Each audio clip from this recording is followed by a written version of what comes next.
up there. So your scene with that dog and the cat would have been how Jackson found the cave. He was out hunting with his dog. His dog chased a cougar into that hole, and then when he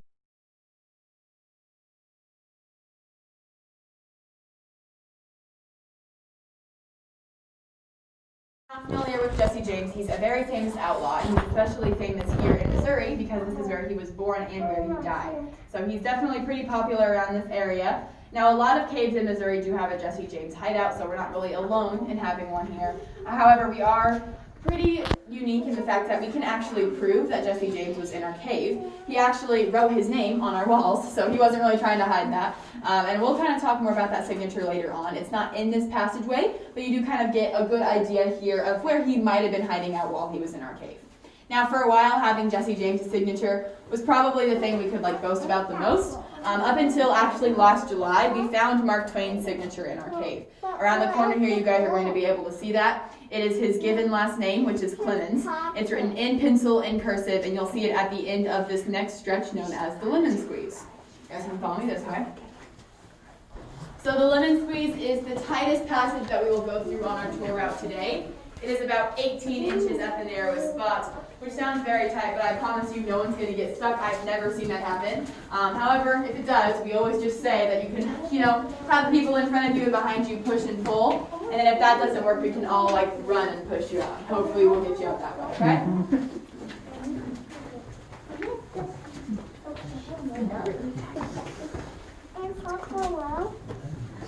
This is where it starts to get a bit tighter.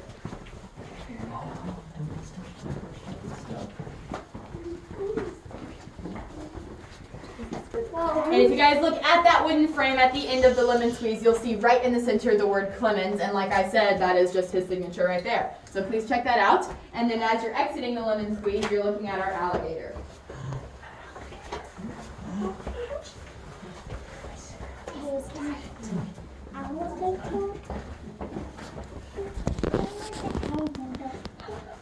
It's right here.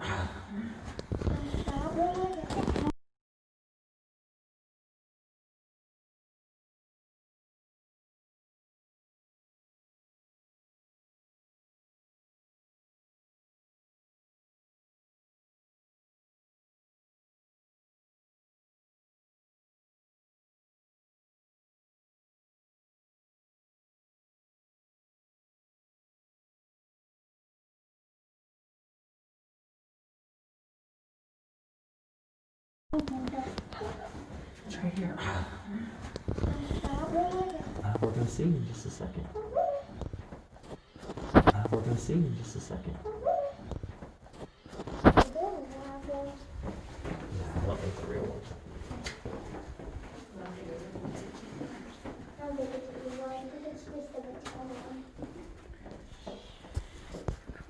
All right, so this right here is our alligator, and the alligator is the first landmark we're going to see today. So we're going to see a bunch of different landmarks as we go throughout the cave, and what the landmarks are supposed to do was help kids who got lost. So if there was ever a kid who didn't know where they were, the hope was that they would find a landmark near where they were lost at, and then they would know how to get out from that point. So the alligator, like I said, is just our first one. So right up there would be its head, and then along here is its back, and its tail wraps right around in this passageway. So it does look a lot like an alligator, so pretty cool. Now, if you're a superstitious person, the alligator is probably a good spot for you. People have said for years and years that if you touch the alligator on your way by your tour guide, we'll get you out safely. So I hope you guys have faith in me, but I'm not going to be offended if you choose to pet the alligator, okay? And we're going to follow this way. You're not sure about this one? Yeah, I saw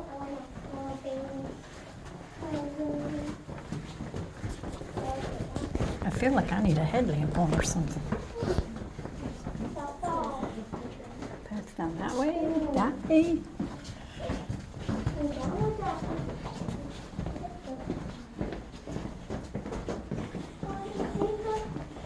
That's that way. Oh, there's the autograph alley.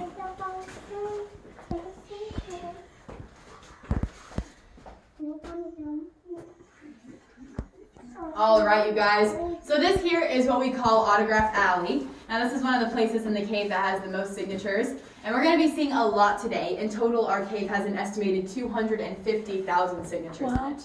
Now that sounds like a lot, but keep in mind, our cave has been discovered for 200 years, and for about 150 of them, signatures were not only allowed, but highly encouraged by your tour guide. So this would have been a spot in the cave where I would have recommended that you guys pull out something and mark your name in here. Now if you did that, you would have to pay a $1,000 fine and face up to a year in prison. So definitely not worth it. That is because in 1972, we became recognized as a national landmark. So that just means we have to do our best to preserve the history of the cave as well as we possibly can. So adding anything into it is not allowed. But you guys can kind of see a lot of different ones in here. The coolest ones, I think, in this passageway are these couple right here that are from 1883. So that's pretty impressive. 1883 was a long time ago, and you can still see it clear as day. So we're going to head down in this direction. Check those out as you walk by.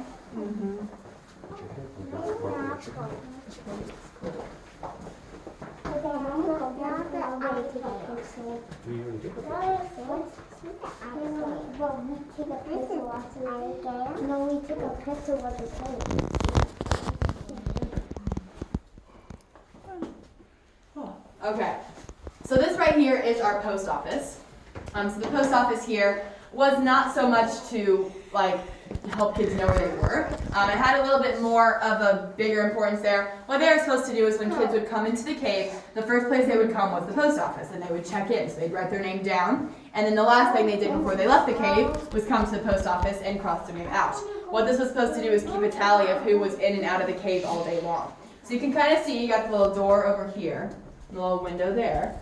And so by keeping track of who was in and out of the cave, it really minimized the losses we were having. I will bring this up in the story a bit later, so keep the post office in mind, but this is our second landmark we're seeing today.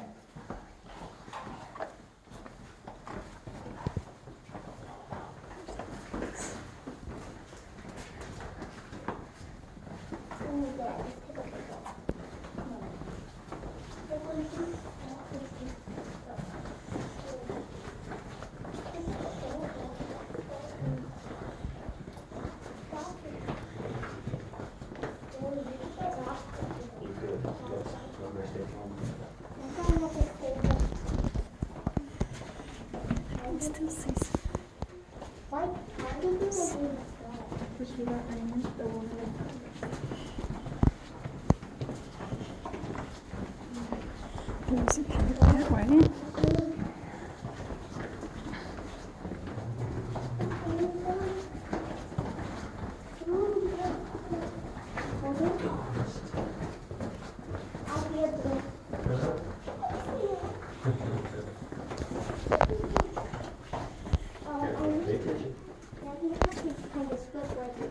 All right, you guys, you can follow me right in here.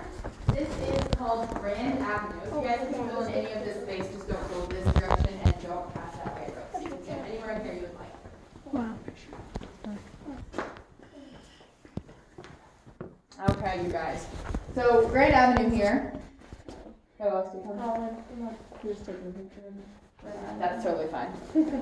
Just as long as they're there is all that matters. All right.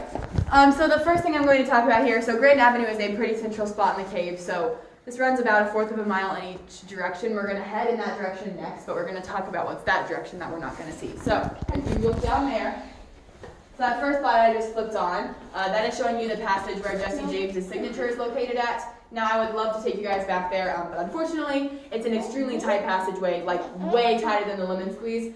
So taking everyone back there and then getting back to this position is just not something we can really do. Now at the end of the tour, I will have a picture of that signature to show you guys. The reason we just point that out is because it's really cool to pinpoint a spot where Jesse James definitely would have been, because he's kind of a mysterious guy, you don't really hear all that much about him, but we know for sure he was back there, which is really cool. Keep your eyes down there, flipping on another light. All the way back, that is called the McDowell Chamber. Now, Dr. McDowell was a pretty interesting guy. He purchased our cave in the 1840s, and it was because he knew that the temperature and the humidity in here were constant, which seems like a weird reason to buy a cave. But Dr. McDowell was a doctor, and he was wanting to know if it was possible to petrify a human body. So he bought our cave, he went around Hannibal, he asked people to donate these bodies to him, and no one wanted to. He thought he was kind of crazy, and so he kind of gave up on the experiment. However, 6 months later, his 14-year-old daughter, Amanda, died of pneumonia. and he ended up using Amanda's body for his experiment. So he brought her into our cave. He put her in a copper and glass cylinder, filled that up with an alcohol-based solution, and then suspended her in that chamber back there, and she was back in our cave for about 3 years. By the time they took her out, it looked like she had only been dead for about 2 weeks. So while he did not petrify her, he did preserve her, and that is the first documented human preservation that we have in the United States, which is pretty impressive. So, kind of a creepy story, but very interesting. Dr. McDowell wanted the same thing done to his body when he died, but his family said no, and they sold the cave. But if you've read The Adventures of Tom Sawyer, you'll probably know that in the book, the cave is called the Uncle's Cave, as a plan of McDowell. A lot of this is tied to his real life and things we need to talk about. Now, if you guys look up for me, you'll notice those large discolorations on the ceiling. So does anyone have a guess what has caused these? Where the water came in? Water and fire are usually our two biggest guesses. I want you guys to think about little things that have wings and fly in caves. Oh, the bat case, The huh? bats. Yep, these are caused by bats.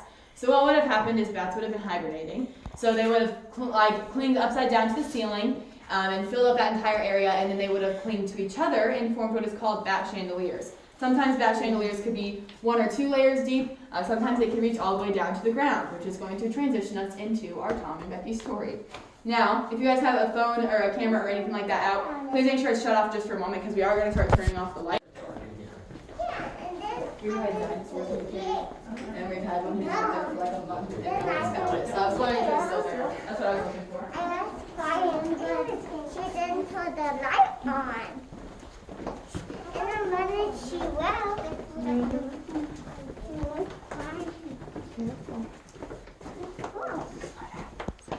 Okay, so this right here is what we call our guiding hand. This is the third landmark we're looking at in the cave today. And if you kind of look at it, it looks like a finger pointing back to where we came from. So what this was supposed to help do was either way it was pointing out directions for a kid. If they needed to get to Grand Avenue, it was the way the finger was pointing. If they needed to get to the parlor room, it was the opposite direction. So we're heading to the parlor room, so you're going to follow me this way. But very helpful formation for kids who got lost in marks. One of them looks like a finger. That's called a slide. Yeah. Take a little picture.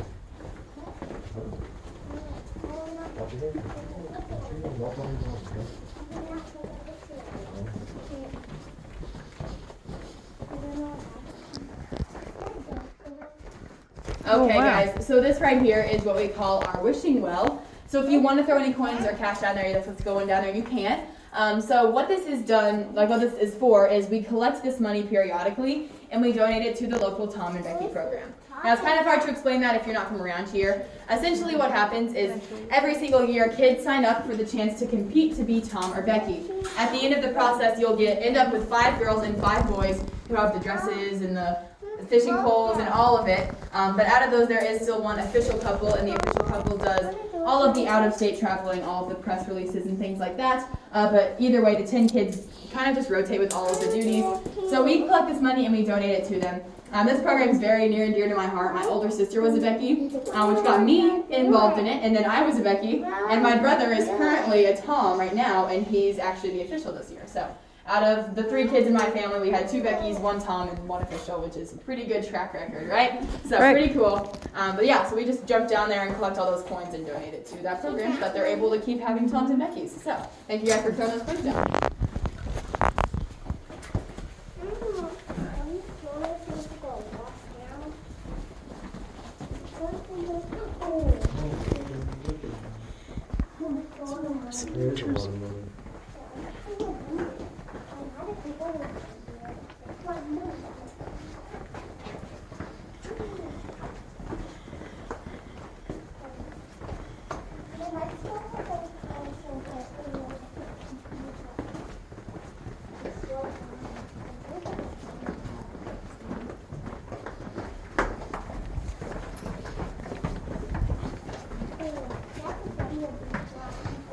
Okay, you guys. So in here, this is called the parlor room. This is the only place in the cave that you guys can sit down, and for the kids, if you want, you can climb. So come in here. You guys can either sit on the bottom part here, or you can climb up to the top section up here, okay?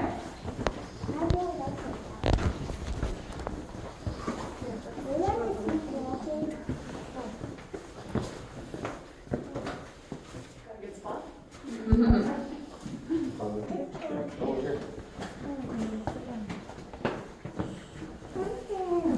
on up here. Watch your head. Watch your head. All right. So you guys can go ahead and get settled, take pictures if you want, that's totally fine. I'm just going to continue talking about Tom and Becky. So we would have last seen them in Grand Avenue. Okay. They made their way up here, and when they get up here, they're of course in darkness.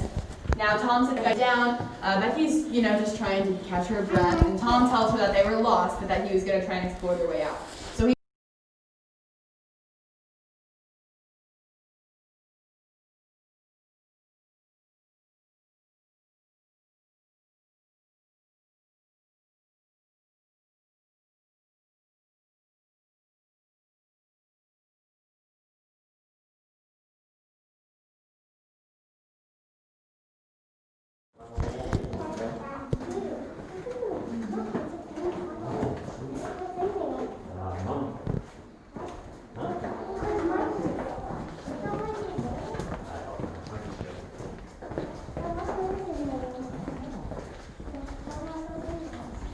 All right, you guys. So right here, what you're seeing, the floor starting to slope downwards a bit. This would have been where that drop-off used to be. So there was a 15-foot drop in our cave, but quite a while ago we filled it in with clay, so we just had a nice ramp, which is obviously a lot easier to use. Before the ramp was here, we used a rope ladder to get to the next part of the tour, which obviously was not ideal. So we're going to be using the ramp today. As we go down, it can get a little bit slippery, so if you need to use the railings, feel free. That's what they're there for. Definitely don't walk backwards. But yeah, so you'll be good. We're going to head down this way. Use the middle if you need to, okay? Use the medium rail. One more hand.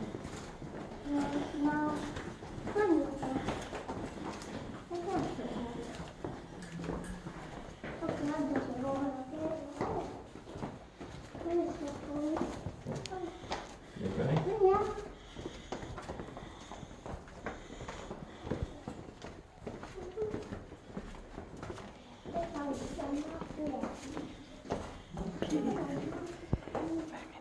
Okay, you guys. So what we're in right now is called the treasure room. Now in the book, Tom and Huck do find the treasure that was hidden by Injun Joe. And they heard about it at the beginning of the book, and they were told it was in room number 2 under the cross. When Tom is in here, and then once he gets out, he realizes that this is where Injun Joe was in the cave, and he should come look here and see if he's able to find the treasure. And he does find it here. Now the reason is not just because Injun Joe is here, but because this is room number 2 under the cross, because you got a cross in our lifeline right up there. So there's our cross. So then we just need the number 2. You guys probably will not be able to see it until you pass by, but if you look right here at this rock, starting right here, when you walk this direction, if you look at the bottom of that rock and you snake backwards, it looks like an S or a backwards 2. Can you guys on this side see that? So as you guys walk over here, bottom of that rock, kind of trace it backwards, you'll see that backwards 2, and then the room was right down there. So that was where the treasure was. The treasure was, I think, $14,000 worth of gold coins, which adjusting for inflation is now worth about $300,000. So definitely was a great ending for Tom and Huck. So that's kind of how the book ends there. So you'll just walk this way and then again look back, make sure you can see that all together.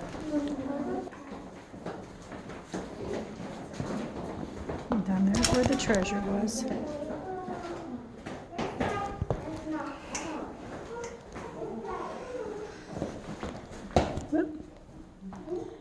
Now the next thing we have here, this is what we call our devil's backbone. Now these two structures are known as vertical bridges. Vertical bridges form from whirlpools, so water would have been swirling in this area, and it would have carved out this section, and this section, but left these two structures standing. Now why we call it devil's backbone is because if you look right here on the rock, you may be able to see a face and then the 2 horns behind it. Now, if you're looking just at the face, personally, I see an eagle, not the devil. But when I see the horns with it, I understand. Another common guess we also get is a witch, so it's kind of just up for personal interpretation. Check that out, and then we're going to head up this hill here right afterwards.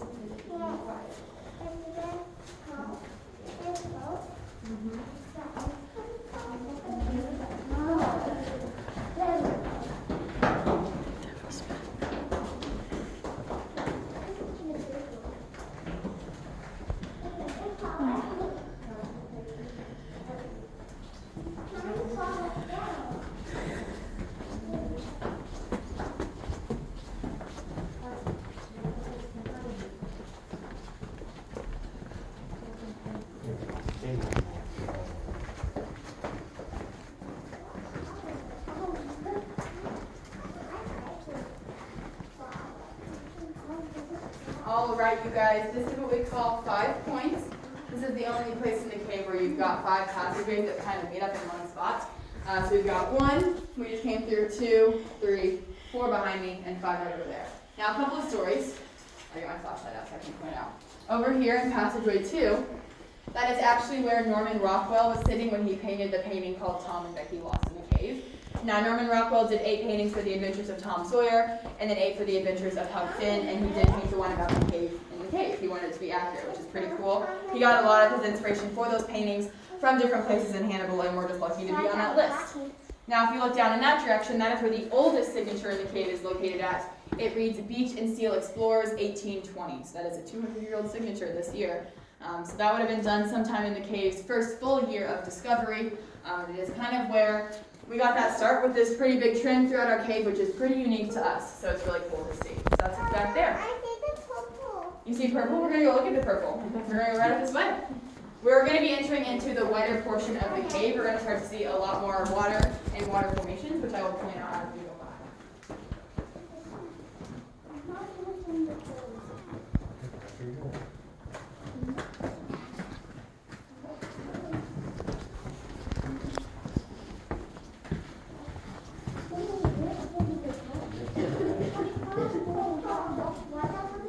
So this right here is what we call our glacier. This is the first example of flowstone in our cave. Now flowstone, I'll explain it a bit more later. What's really cool with this is that if you look at the top, you're going to be able to see some small little stalactites and stalagmites. Might have to bend down to see them, but they're there. Now why that's important is because even though our cave doesn't have huge, ginormous stalactites and stalagmites, it's got itty bitty ones, and even with that, that means our cave is growing. So it's important that we have those things because we can prove that we're a growing cave. But yeah, you're not going to see any ginormous, huge stalactite and stalagmite formations in this cave. But we are going to go back here and look at the Cascades, which is probably the best example of flowstone in our cave.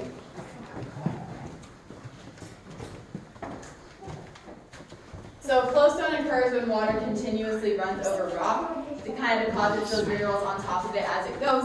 So what you kind of get is an interesting formation where the rock kind of looks like it's moving the way that a waterfall would kind of flow. So that's what you're getting here. Now in our rainier seasons, water does kind of end up pooling up on this, and you see it a lot more. But our Cascades is not just a dry formation when it's not raining. If you guys look kind of where my light's shining, I don't know if you're going to be able to see it. Sometimes you can see the water dropping down right now, but you can only see it's damp in that area, which is important because as long as any bit of water drops on this formation, it's a growing formation. So we're going to head down this way. Please make sure you're sitting on your left-hand side because the right-hand side and the middle are both pretty slippery right now.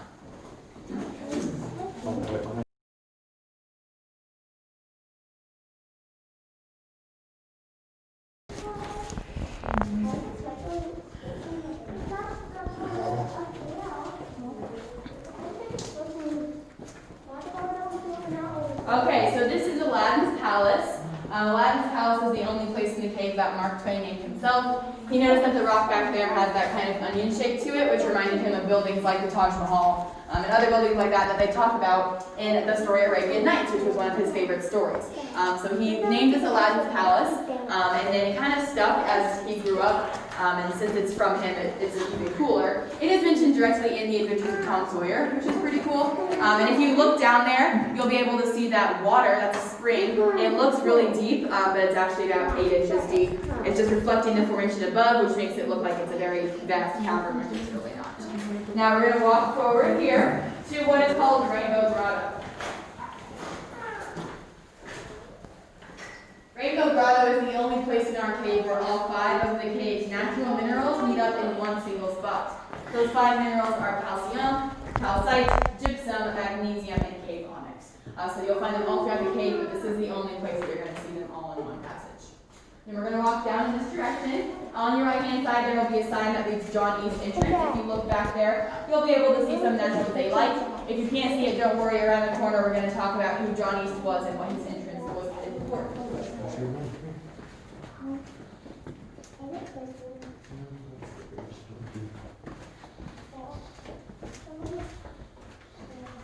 Okay. So John East, guys, was our first tour guide in this cave.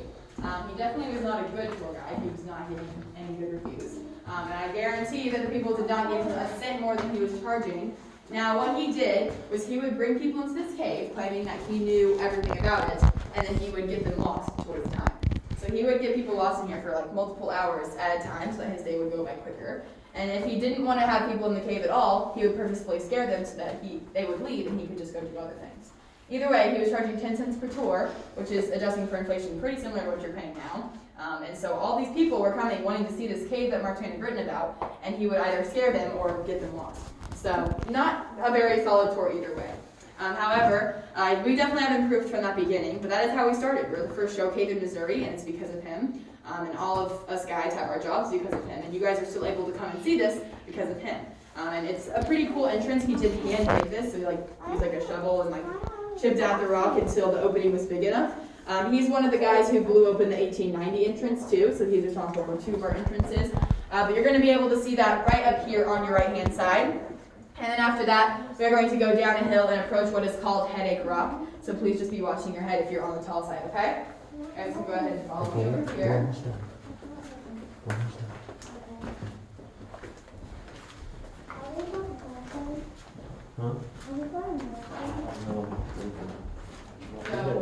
right there is our Johnny's entrance, and then down this hill here you'll be seeing Headache Rock, so just watch out for them, okay?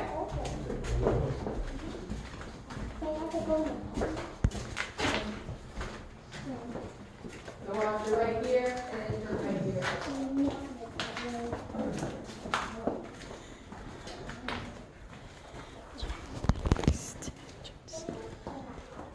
There's that way. Another one that way.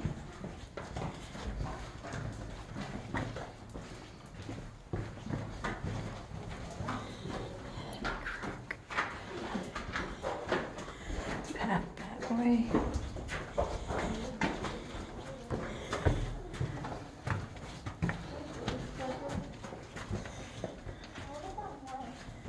The path that way. One that way.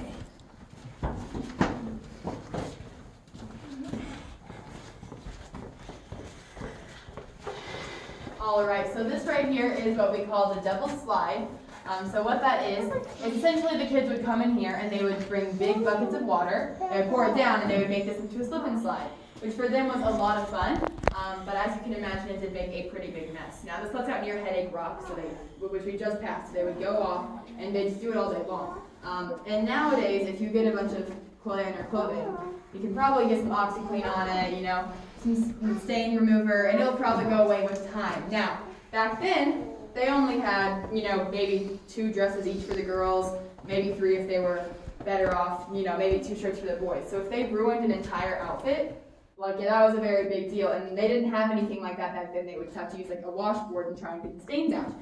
My pants that I wear for work permanently have stains on the knees. So if I ever have a different job, I will not be wearing the same pair of khakis. I'll have to buy new ones. So it was a really big deal. So what this was supposed to be was a fun spot for the kids, but they knew there was a consequence coming with it. So it was called Devil's Slide, kind of as a warning for the kids that if they spent the day here, they'd probably have to face the devil and their mother when they got home. So that was kind of what the joke was with that, which is fun, but I definitely understand why the moms would have been upset with this one. So check that out, and then we're going to walk in this direction next.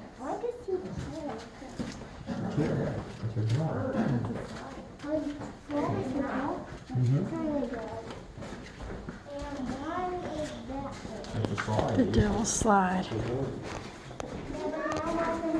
There's the Devil's Slide. The Devil's Slide. Okay, so this right here is what we call Marriage Corner. So believe it or not, we have actually had 8 weddings in our cave. The first one, there was a woman named Sarah Brady on a tour, and she noticed the name N.L. Brady right here on the wall. For you guys back there, there's another copy of her name over here if you couldn't see that one. So N.L. Brady was actually Sarah Brady's great-grandfather, but she did not know that until she found his name in the cave and then got inspired to do some family research. Which is actually a pretty interesting story. When friends out there related, she was engaged and she wanted to get married here. She wanted to change her name in our cave to honor her family, and the cave let her do so. So her and then her husband were married in 1941.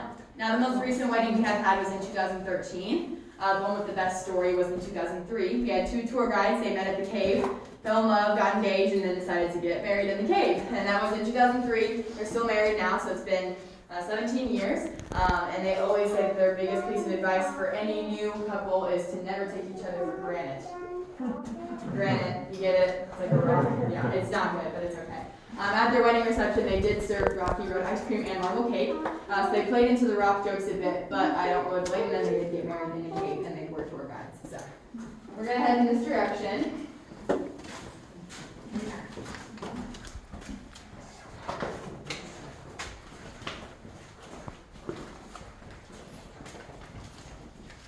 So these right here are what we call Mother Hubbard's cupboards, and like the nurture rhyme says, they are bare. So, kind of just play on words there. They used to do what kids, we're going to go see the discovery entrance in a moment, so kids would walk in and leave their stuff here, and go play, and they'd grab it before they left. So, kind of a good way to do that. So we're going to head forward. You can see the water.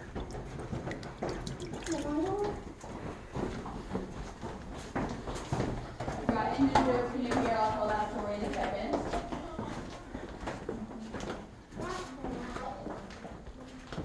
Another cave. There's lots of paths in here.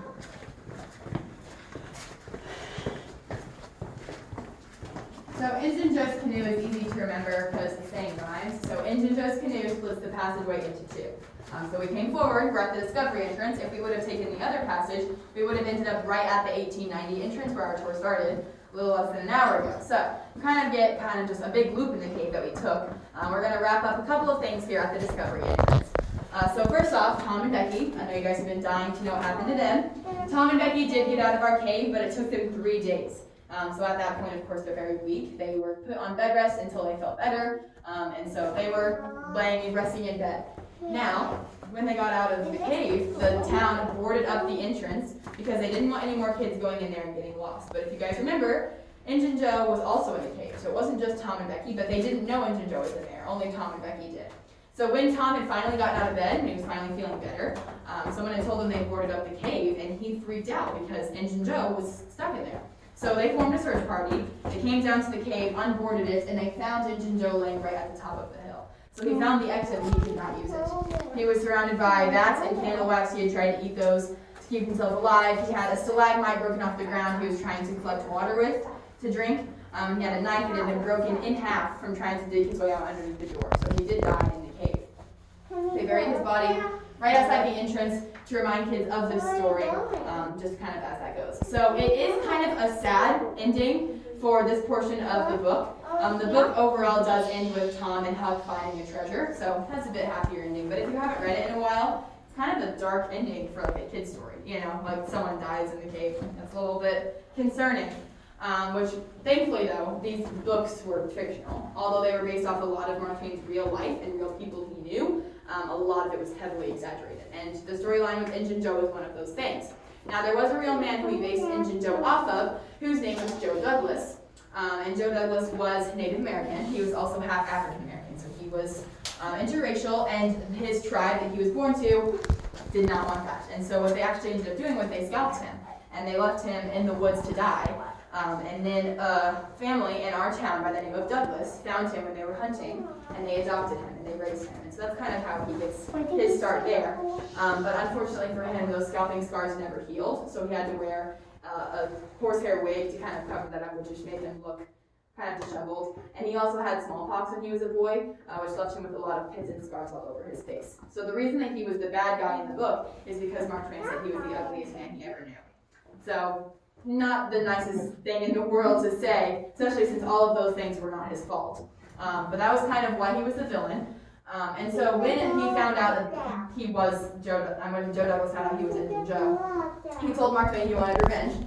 And he's, again, the nicest guy in the world. And the only thing he could think of was if he outlived him. And Mark Twain was like, okay, if you outlive me, Joe, yep, you got revenge. Good job. So even though Mark Twain lived to be 74, which is a pretty good life, Joe Douglas lived to be 102. So he really outlived him there. And so for us, he's kind of always remembered on the higher ground. The way he died, he did end up getting food poisoning from a bad batch of pickled pig's feet. That was his favorite snack, and that is what took him out. So kind of a sad ending for him too. I think it's kind of interesting to note that Joe Douglas and Injun Joe were portrayed as complete opposites, even though they were like based off the same thing. And Injun Joe died of starvation, and Joe Douglas died from food poisoning. It's kind of interesting. Obviously, there was no way Mark Twain could have known that, but it's kind of weird to point out. But like I said, for us, he's always remembered as like the higher ground there. He got the revenge he definitely deserved, and so it's kind of a good ending for him.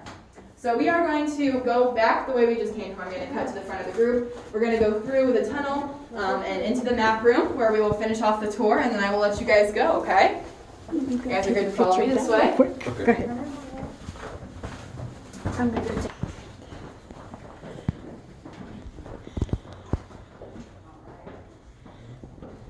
Another path down that way.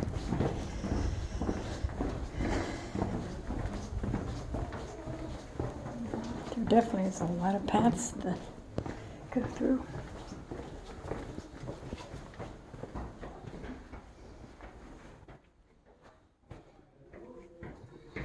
Go ahead.